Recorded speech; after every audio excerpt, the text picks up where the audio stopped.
Welcome to my home. Come on in. This is my home. I've lived here for the past 3 years. This is a typical home found in North Phoenix, built in the mid-1970s. There's been many changes to the home in the past 3 years. So one of the first things I decided to do was to actually paint the walls, and I actually got the inspiration from a restaurant I was in San Diego to just go with the kind of desert tan colors on the walls here, along with a brown trim and red accent walls. I think it brings a warmth, a nice style to the home, and it suits me and the rest of my friends quite well.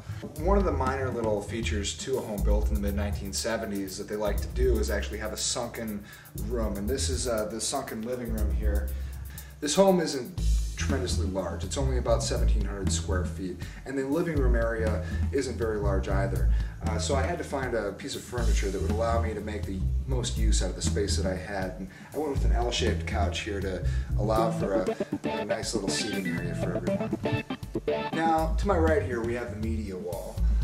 It's adorned with a few knickknacks. I prefer the various little things that would, quite frankly, not end up on your grandmother's china cabinet. It's mainly for the reason that I adore that sort of thing.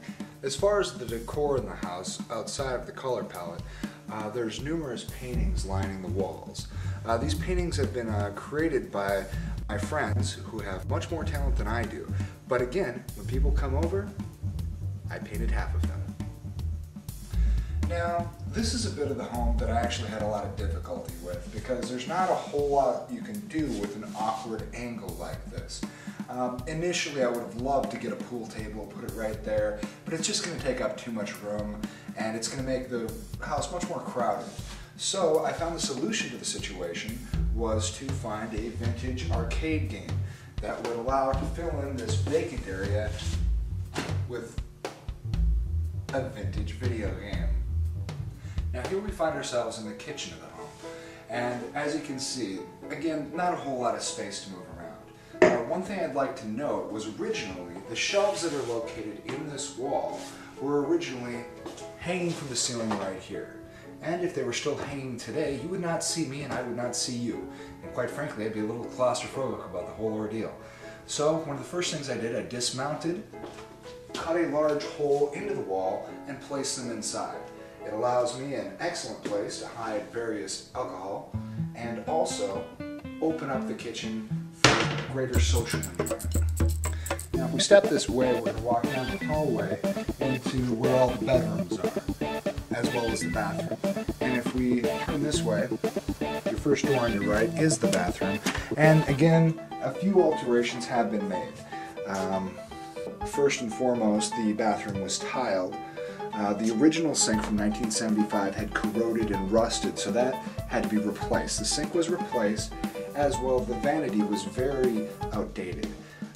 It was changed with something a little bit more modern, and when I did that, we put these bracketless shelves on the wall here that allow for a more modern look.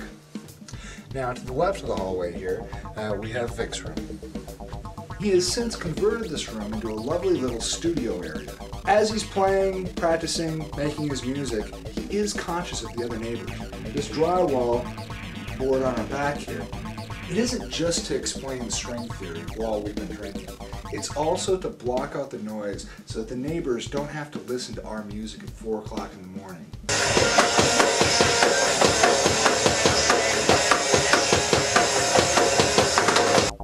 But our neighbors do listen to our music at 4 o'clock in the morning.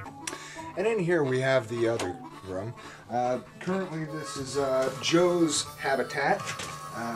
He enjoys it in more of a nesting instinct. It's nice. It smells nice.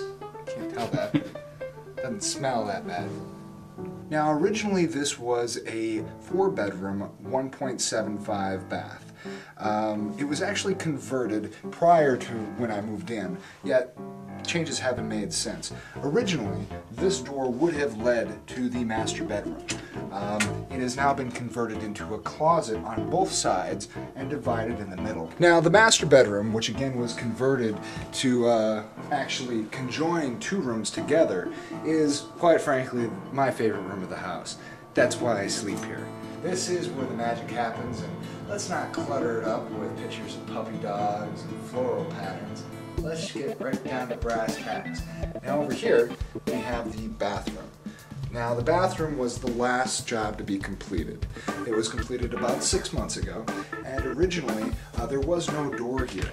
It was just an open space, and put a door in, opened up this area because there used to be a wall that separated this walk-in closet to the bathroom.